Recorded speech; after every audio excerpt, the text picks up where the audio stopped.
We will start the meeting, as we usually do, with the Pledge of Allegiance. I pledge allegiance to the flag of the United States of America and to the republic for which it stands, one nation, under God, indivisible, with liberty and justice for all. Okay, so we have a multi-part program, as I had promised, finishing up some of the stories that we had begun in March and April. April was mostly our World War II continuation. And we also, of course, had to talk about the 250th anniversary of the shot heard around the world.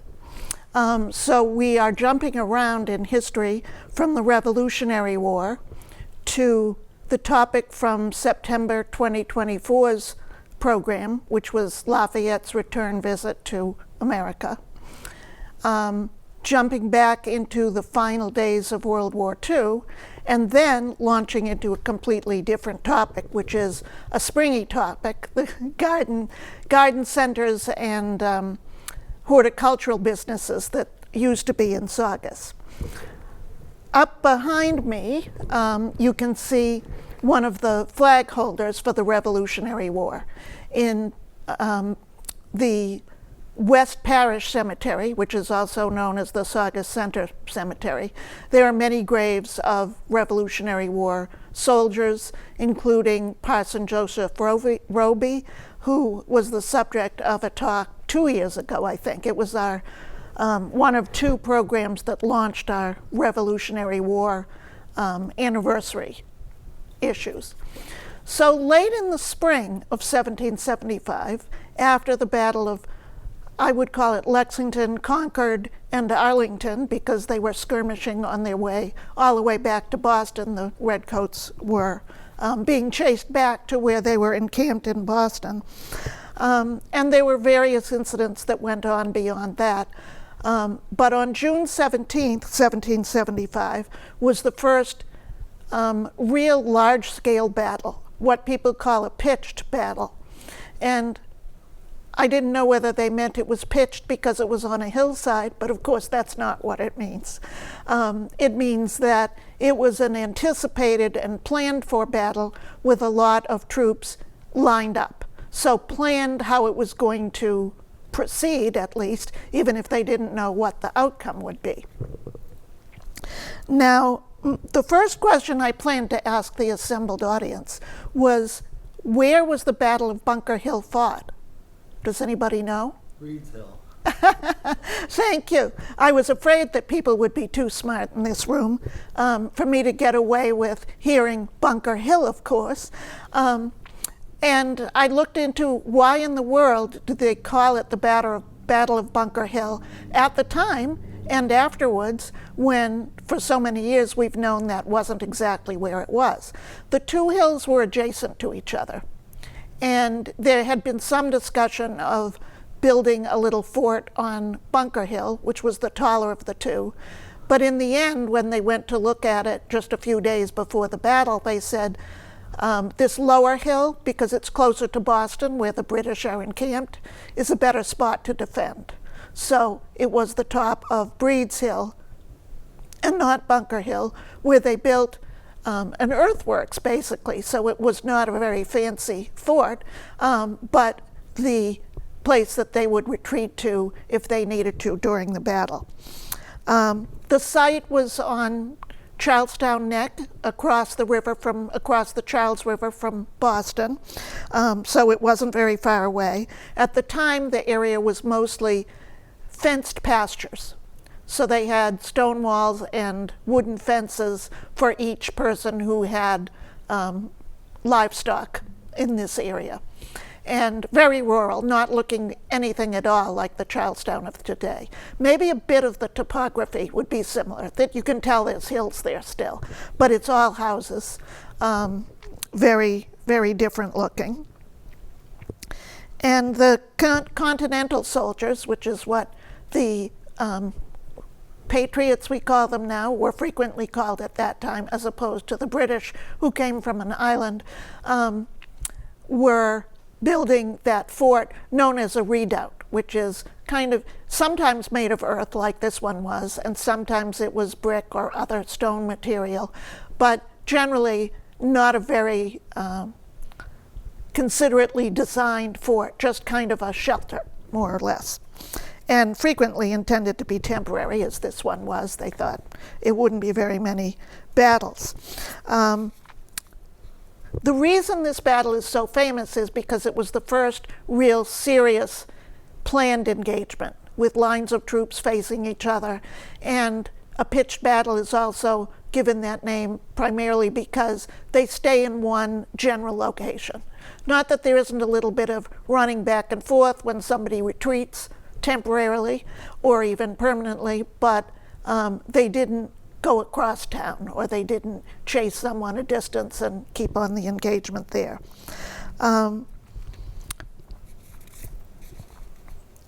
It's considered a part of the Siege of Boston.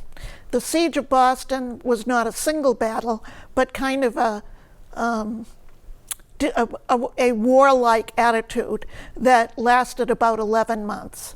During the time that the British were still encamped on Boston Common, and they had had a presence there for quite a long time, and this 11-month time period is considered the first phase of the Revolutionary War, and it's the part that took place in New England. Various little events.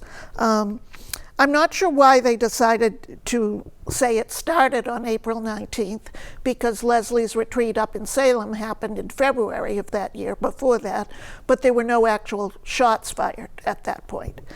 And the ending point is March 17th, 1776, which a few of you here will probably remember is St. Patrick's Day and St. Gertrude's Day, but that's not why it ends then. It ended that date because the British evacuated Boston and got on ships and went to Nova Scotia at that point. So there was no longer a kind of continuous little battle going on between people.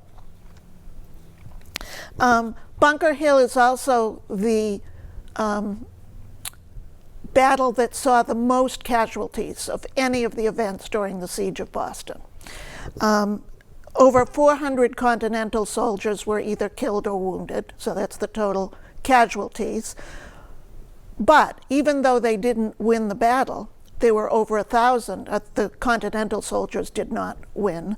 The British soldiers lost 1,000 killed or wounded, so more than twice as many. It was very rough on both parties. And the reason the British are considered to have won is that there were 3 assaults on the hill. The first 2, the Continental soldiers fought them back, and they went back down to kind of recover and regroup. But the third time they came up, the Continental soldiers had run out of ammunition, so they really had very little that they could do. So they had to surrender at the end of that third assault. George Washington was the commander-in-chief of the Continental Army, but he hadn't quite reached Boston yet. He didn't reach there until July 2nd, so a few weeks after this battle took place. There were many British troops under Sir William Howe, that's the British commander at the time, and several ships from the British Royal Navy as well. So a rather formidable group of people met the newish soldiers of the Continental Army. The most famous U.S. casualty was Dr. Warren, Dr. Joseph Warren, who had been the physician who attended most of the Patriots for several years. He was still quite young.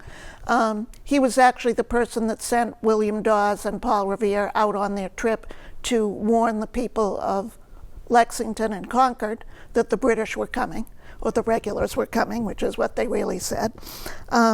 He was president, Dr. Joseph Warren was president of the Massachusetts Provincial Congress, so that was actually kind of the highest position anyone could hold in North America at that time. And he had mobilized most of those troops for the Battle of Lexington and Concord, who came from various places in New England, including Connecticut and Rhode Island and New Hampshire, not just local people in Massachusetts.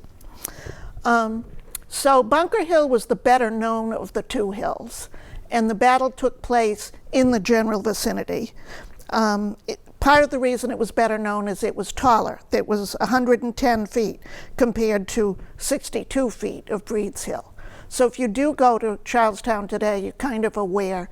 Hard to tell with all the different heights of houses and office buildings in Charlestown whether the hill is really higher, but the streets definitely go up and down and are fairly steep. And Breeds Hill was a bit closer to Boston. You could see Boston from both hills at that time. Now, what's coming up as part of the anniversary of the Battle of Bunker Hill is a huge reenactment, which is not taking place in Charlestown.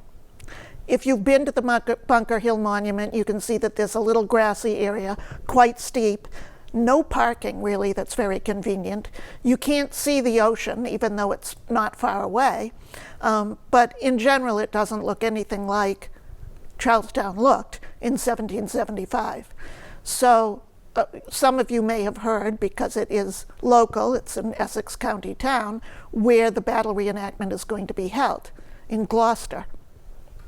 So Stage Fort Park in Gloucester is a large park, not right in the downtown.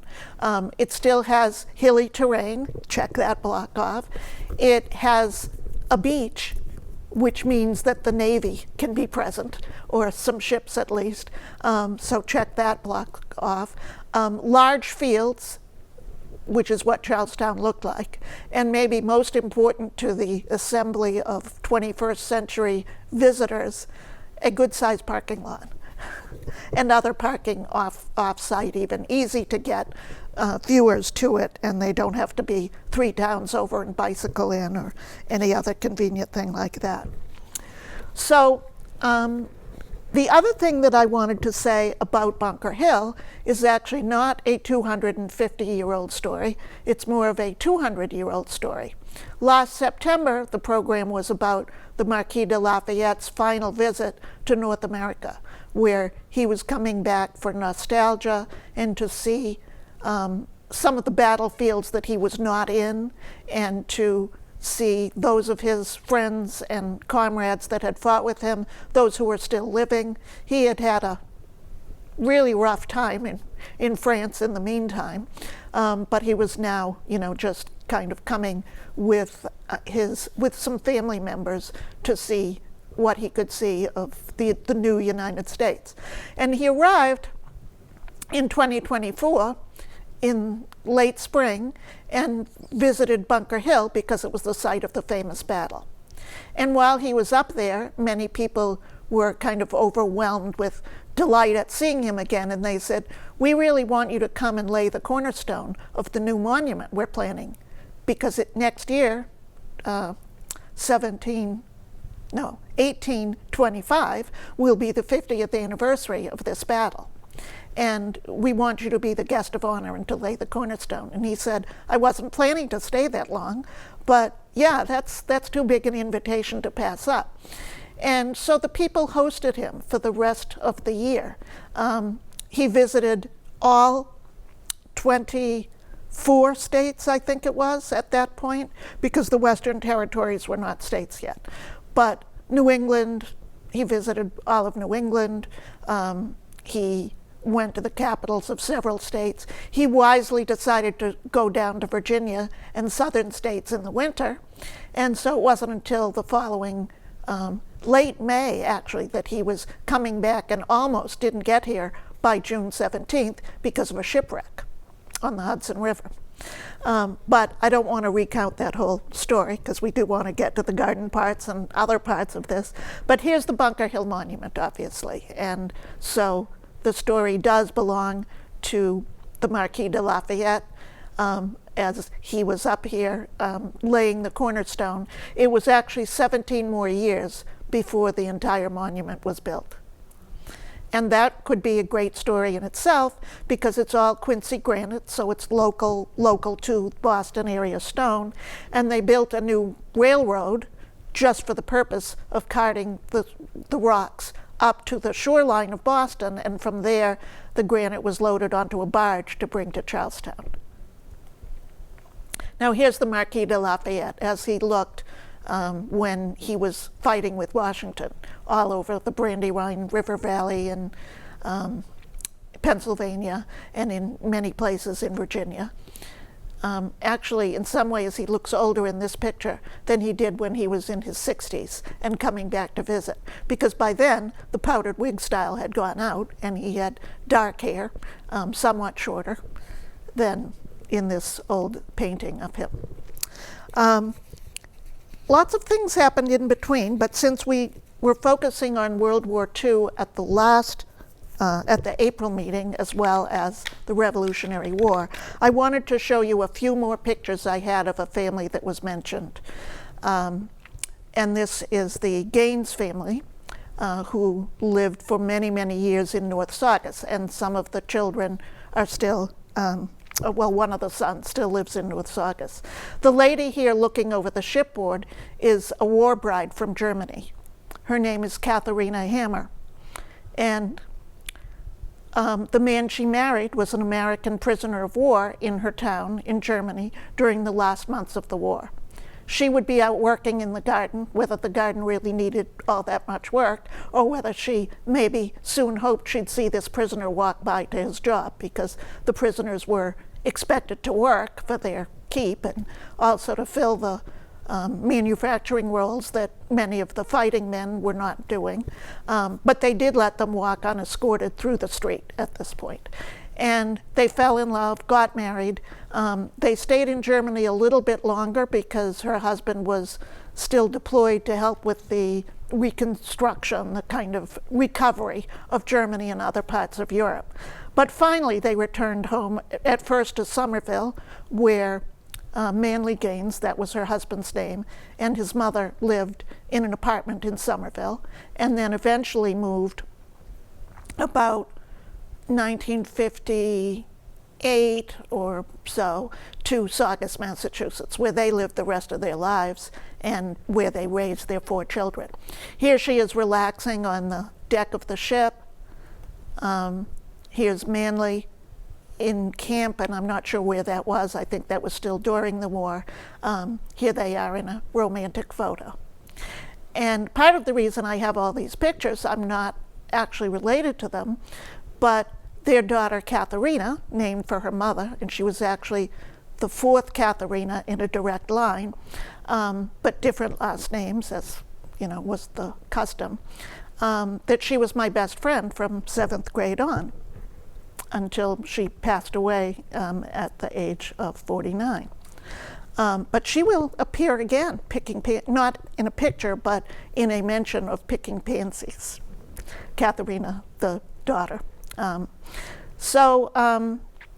A few things I wanted to mention that aren't really part of the major talk, but besides the businesses, Saugus had a few other places that were known for their flowers. One was the railroad station at Pleasant Hills, and that was either Denver Street or Adams Avenue. I have a couple of conflicting reports. I thought it was Denver Street. There's a little space where the station used to be, I'm pretty sure, but the photos all were labeled Adams Avenue, so they're kind of parallel to each other. And if you look at this picture, you can see flower beds next to the station. The station master,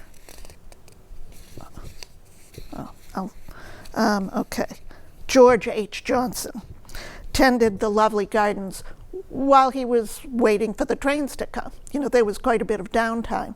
And he had amazing gardens that people came from all over town and elsewhere, I think, too, to see for the entire time that he was the station master. Here's another view, and you can see this raised bed with the tree in the middle. Looks like it might be an elm from the shape. Down in the back behind the station, you can barely see some pollarded trees. So he was knowledgeable about fancy pruning, as well as able to get some of the most interesting flower varieties. So flowers, trees, shrubs, all kinds of things around the station that you didn't normally see anywhere else. If you look at the Saugus Library's website, you can also see Peckham's Sunken Gardens. These are just black and white pictures, unfortunately, but Peckham's Sunken Gardens was a privately owned display garden right near the railroad tracks in Saugus Center, near where the synagogue is now, on that side of Central Street. And during its height of fame in the 20s, special trains used to run at Christmas time from Boston just to Peckham Gardens in Saugus, so people could see the Christmas lights on the arbor, on the sunken ornamental pool, on some of the trees. That was a novel thing. I mean, nowadays, any display garden worth its salt will have Christmas lights and a special Christmas event, but that was brand new, and it was partly because it was so close to General Electric, and many of the people who worked there came from Saugus and knew something about lighting that other people hadn't caught up to yet. This view shows Main Street in Saugus up on, not showing the bottom of it. Well, you can barely see some gravestones in that picture. And so that's the Saugus Center Cemetery. And the building you're looking at is the Congregational Church, how it looked before they put the new modern front on in the 1950s. So all those trees, all those elm trees, that's what Main Street used to look like. And this was before Dutch elm disease. Dutch elm disease changed most main streets and other streets all over New England. The most famous of these was planted much earlier. This is the Roby elm, planted by Joseph Roby, that patriot and rifle-toting clergyman who served that church we just saw, although it didn't look like that when he was there. He served it for 50 years and was the longest serving minister anywhere in town. But he planted this elm tree right on, it's about 3 or 4 houses away from the Summer Street intersection with Main Street. And so that tree stood until 1951, and it was featured in a book called Historic Trees of Massachusetts by James Simmons that was written in 1910. This maybe looks familiar? Okay, we are finally getting beyond topics of other things besides flowers. So this is Sims Carnation, one of the greenhouses. And according to the caption, that's what? Oh, thanks. I'm looking at something. We've lost the signal. Yeah. People at home will be able to see it. But oh, okay. Yeah, I think it's this connection that's going. Oh boy. Yeah, this is starting to go.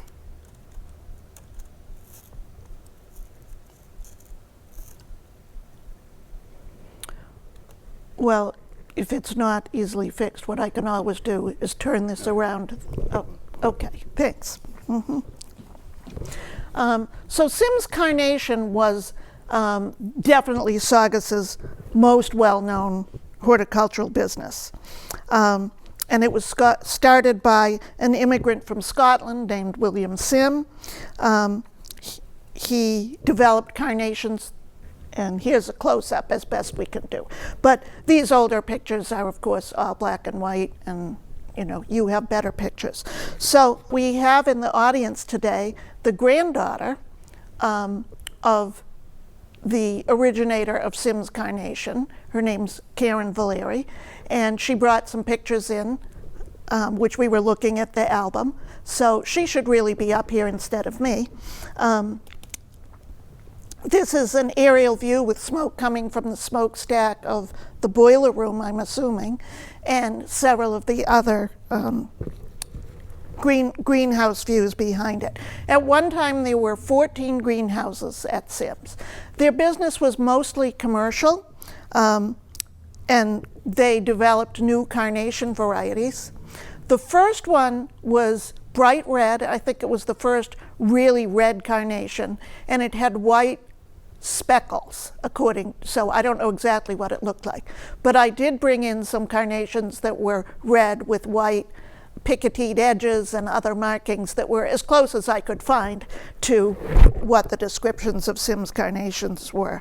And then he developed some others, some all white, some all red, and several other combinations of red and white, and became known all around the world from other greenhouses selling them retail. They were also known for their violets, and the advertising brochures mentioned quite a few of the names and some of the other flowers. I think these are all carnations that are mentioned, and you can see Mary L. Sim, she got a carnation named after her, and some of the other family members. Some of the carnations were named more for their description or just kind of fanciful names. Their catalogs would show people who weren't physically at the nursery all the good qualities of the new carnations and other flowers that they developed. And many of them had names mentioning that they were from Saugus, and that these were Massachusetts-grown plants. So no matter where the buyer was, and it could have been many, many places in the world, that was quite significant. The catalogs that I saw ranged from the mid-30s to the late 1950s, and quite a few famous people worked at Sims. There is a picture online, I couldn't find it for this talk, but it's probably in the library collection, showing Belden Bly, who was later a state representative, I think, working at Sims, as an employee there. And last year when we had Arthur DeFranzo's family talking about him being the first World War II soldier from Saugus to be killed in action, he had worked at Sims as well. So it was a major employer around the region. The picture we're looking at right here is a small seed company that actually was older than Sims. It was not a garden center, and what they did was sort seeds. When I first saw this, its address was labeled as Broad Street and Saugus Road or something else, not names of streets that are in Saugus. So I assumed that it was not really a Saugus site. But then I noticed the house next to it, and I said, that looks familiar. And that is the house that's right on the corner of Main Street and Summer Street. So then I looked again, and then I walked by. And if you walk down Main Street, in the lot beside this, I said, where would there be room for such a big building as this? There's a long, narrow lot with a tiny house at the end of it that's much more modern than the Victorian buildings on either side. So the seed sorting business must have been not quite as huge as it looks, although probably several stories high. But when that building was torn down, somebody bought it and built their home there. And you can see that it's not at all what's on either side of it in terms of age. So I determined that it was correctly in Saugus. And then I later found a few other things that clearly proved, such as catalogs, that clearly proved that this business existed in Saugus in the late 19th century. This I think, I can't read it from this position, the 1891 catalog cover of that.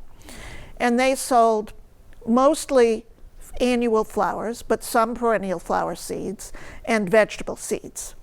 And many of them are names of fairly famous things named for North Shore towns. There was the Danvers carrot, for example, which I had heard of a long time before I knew that it was sold in Saugus. They were also known for onions. They had some Danvers onions and a few other vegetable things. There's a better picture of the building, although it's a sketch right on the cover. And that is what the building looked like that was in Saugus, that we have that little photograph of. So this is the Faxon Corporation. I don't know if the Saugus building was their main workshop for part of the time they were in business or not, because I wasn't able to find information directly about that. But some years the catalogs said Boston, Mass, and some years they said Saugus, Mass on them. So here's a few of accolades that their seeds got from their happy customers. There's a little stamp that says Saugus, Mass, right on the front, so there's no question that they were here. And this is one of the later catalogs. I think that 1901 might be the latest catalog that I have, but that doesn't necessarily mean they weren't in business. Also some pansies. I mean, pansies were extremely popular during all those time periods.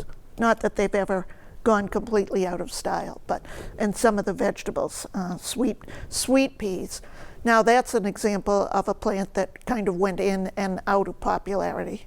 Not that nobody grows them, but you don't hear people talking about them or saying, I've got to go get my sweet peas as soon as possible, but they still do that with pansies. And a few of the other catalogs, which are easily findable online, and they're stored in archives.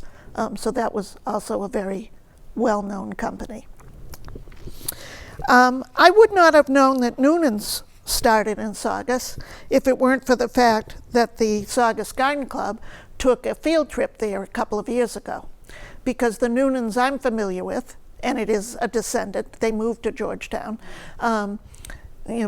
pretty good sized greenhouses. And when I was there with the garden club and walking around looking at the plants, I looked up in a corner and there was a sign that said, started in East Saugus. So the information about that is right up there.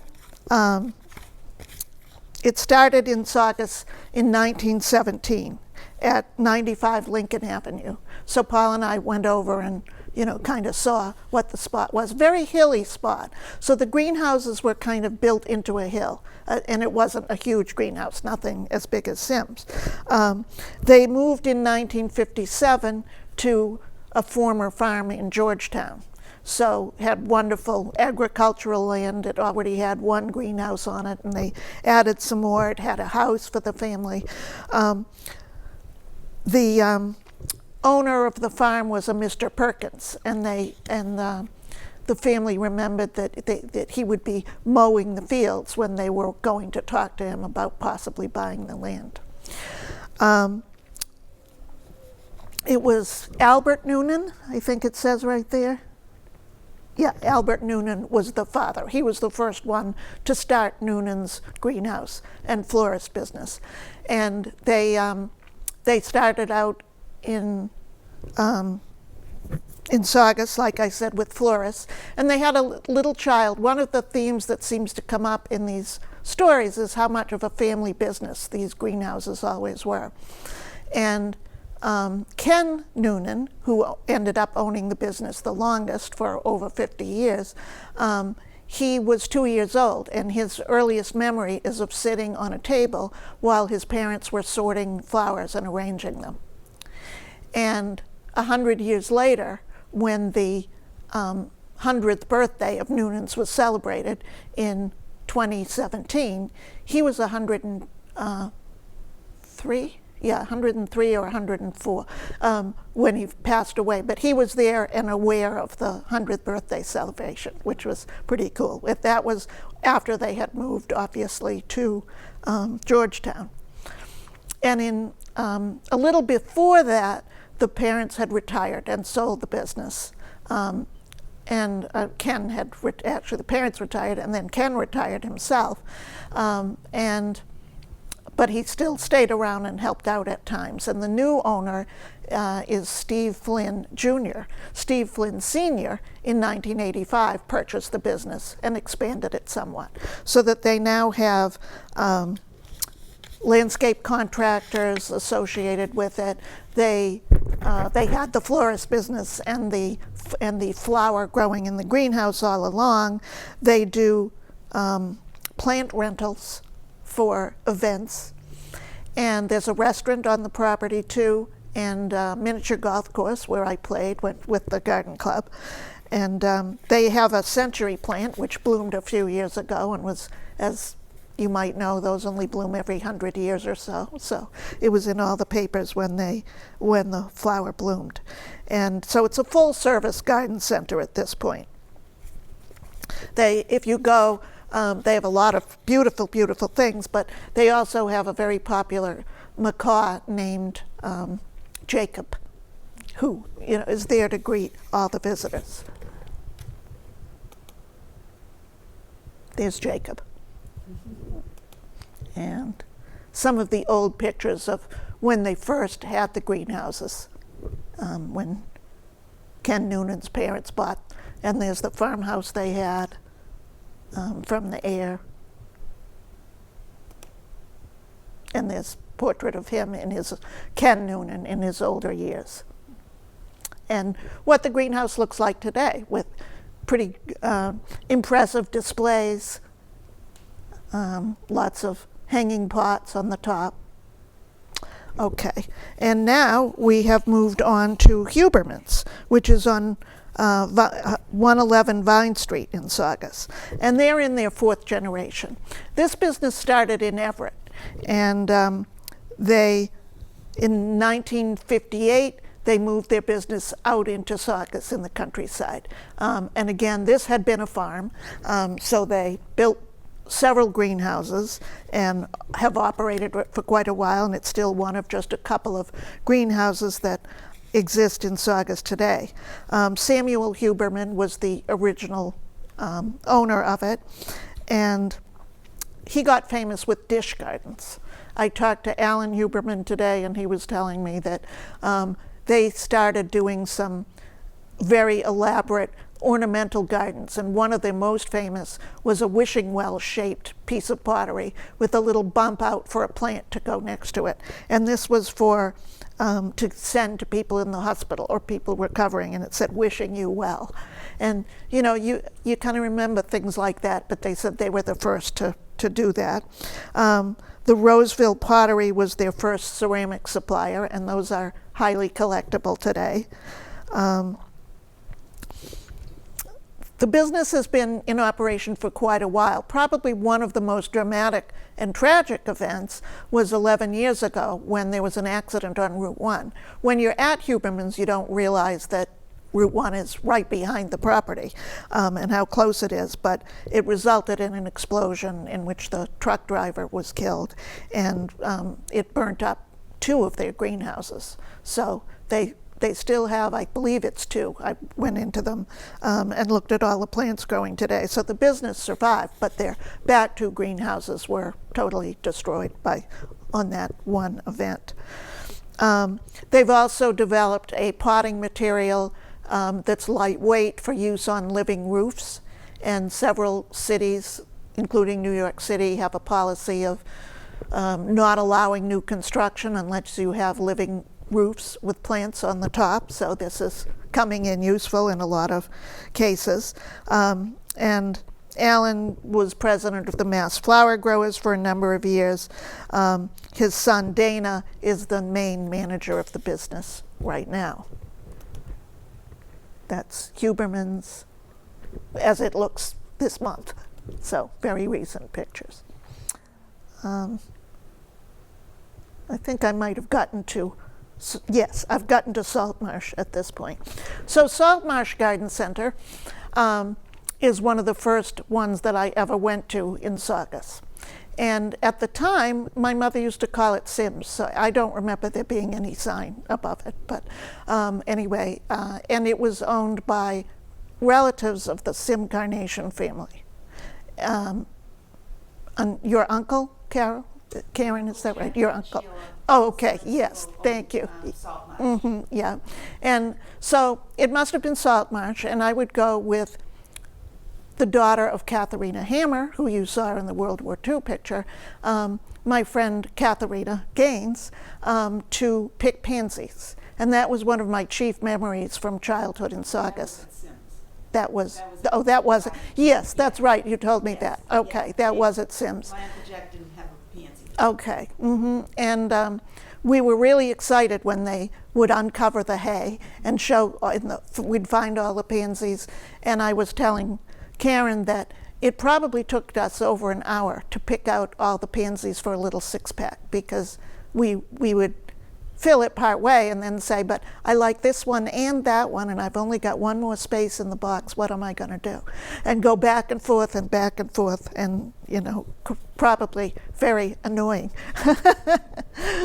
But it was lots of fun for us. And today it's known as Little Brook Garden Center, and they don't have a macaw, but they do have Mellow the cat. And Mellow is very friendly, and when we go there, we often look around and see where Mellow is sleeping, because it's usually in the greenhouse behind some plants, but sometimes Mellow will come out and greet people, and is Mellow, true to the name. Little cactus collection and some tropical plants in that greenhouse. Okay, so that brings us up to date with what we have here in Saugus. If you've got any questions, or in your case, Karen, corrections, feel free to tell me. But this was a very fun area of research because, yeah, because I'm a garden designer, and many of the members of the Historical Society find that I talk about plants way too much. I have a question about where on Lincoln Ave was Noonan's? Where's 95? 95, Towards Revere? no, the other it's the other way. It's just a few doors away from Broom's Tires. Do you know that? Okay. Yeah. Oh, on that hill. Right, Oh, right, yeah. wow.